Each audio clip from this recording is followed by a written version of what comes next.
Let's talk about the next discipline that I think is important, and that's persistence. And if there's anything I've learned from the successful real estate entrepreneurs I've been around, it's that they never quit.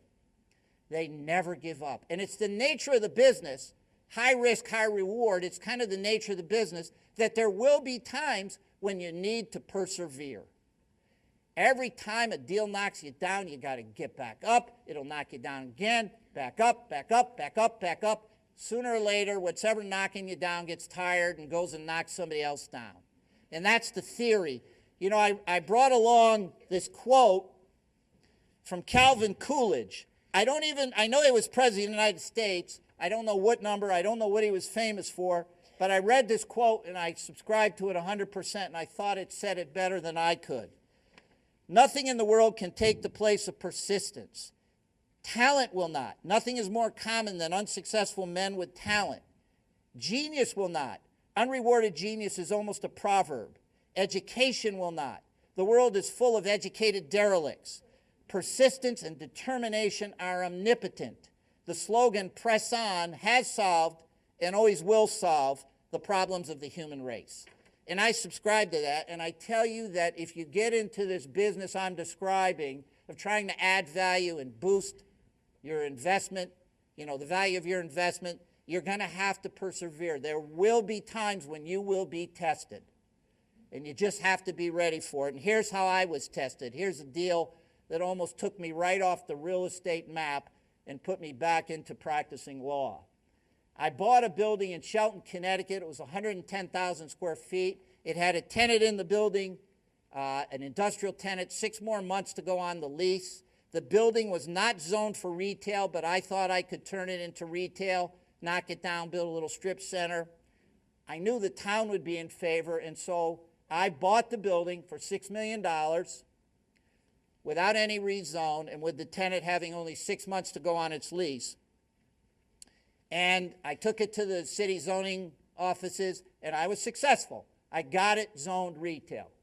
So I'm sort of patting myself on the back. Boy, am I really smart, blah, blah, blah. The next day, I get sued. I get sued by the property owner across the street. It's another strip shopping center, and he doesn't want any competition. So he sues me, claiming that the zoning change that I got from industrial to retail was obtained inappropriately. And he lets it be known, and he even tells the sheriff to tell me this, tell this guy Randel I'm going to hold him up in court for 10 years. That's a terrible position to be in when you're a developer. You don't know what you can or can't do. You don't know whether you can go forward with your project. You could lose in court. Banks aren't going to give you financing. Tenants aren't going to come in and lease space. It's really a bad situation.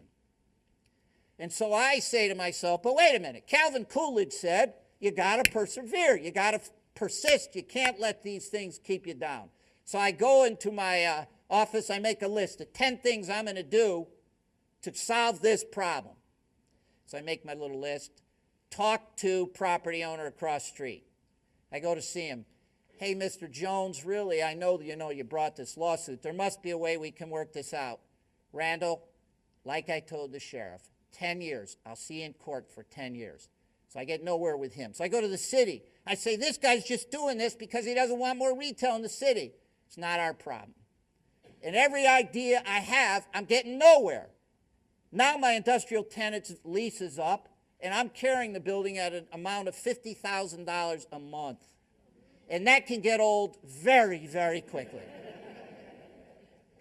And now I'm starting to doubt Calvin Coolidge. So I go the next day. I make another list.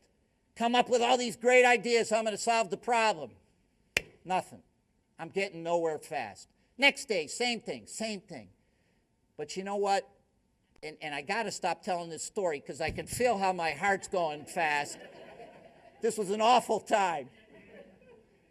But I didn't quit. And I don't know why I didn't. Maybe because I couldn't. I couldn't afford to. It would have taken me off the map. Because, you know, 50,000, 50,000, 50,000. Then the bank forecloses. Now you got an empty building that's kind of in a quagmire. Maybe it's worth who knows what. The deficiency on the loan they'd come after me. So, you know, that was a real bad situation, but I didn't quit. And one day I'm talking to our lawyer about the zoning appeal, and I say to the lawyer, what's the deal on this? Can he just hold me up for 10 years? And the lawyer says, look, the law in Connecticut says if he's within 100 feet of your property, he has an inviolate right to bring a zoning appeal, and it has to be decided on the merits. You can't move for what's called a summary judgment, which is a quick dismissal. So I say, well, maybe it's not 100 feet. So we walk, he's right across the street. We walk the asphalt, 90 feet. That idea is no good. But then I think, well, maybe, just maybe, the paved area doesn't define the property boundary. So I get a surveyor out there, and you want to know what? 110 feet separated us. Yes! Calvin Coolidge was right. You got to stay with it. And because of that 10 feet difference, I was able to get the zoning appeal dismissed. 10-foot difference. And only because I got that surveyor out there. That was like number 116 on my list of things to do. But I still am not out of the woods. I got an empty building. I've been completely gridlocked. So I keep at it. Like a week later, I hear some sirens in the town near the building. And I go home and I watch the news, and there was a fire just like 2 miles away of a big industrial building. So I'm thinking, maybe, just maybe, I can find a way to go find whoever was in that building and see if they want to occupy our building for a short period of time while their building's being rebuilt. So completely shameless, I go to the building. I mean, how awful is this? Somebody's there, their building's burning down. They're out of business, and I'm there with a business card.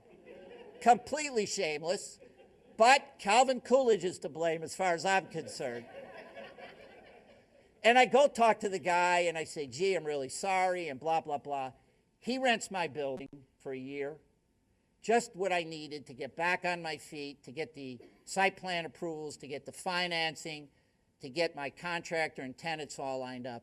And by persevering when I thought I had run out of options, by just scrapping and scrapping, I was able to survive. I will tell you, I lost about $1.5 million on the deal, because by the time I was able to wriggle my way out of this, I had really carried it for an awful long time and the building was empty. I'd now like to conclude this evening with sort of the story that put me on the map. This is a happy ending story. And this is the last discipline that I've seen successful entrepreneurs employ, and it's what I'd call, for lack of a better term, optimism. But sort of a realistic optimism. If you're going to be an entrepreneur, you got to see the glass half full, not half empty. You can always see the negatives, but if you're going to get in there and swing at the ball, you got to think to yourself, you know what, there's a chance I could hit it out of the park. Now, this is a deal I did early in my career, and I had all the energy and all the ardor and all the sort of almost naivete of youth, and you'll see that as I tell the deal. But carrying that sort of energy and ardor and naivete forward has made many more successful deals for me in my career.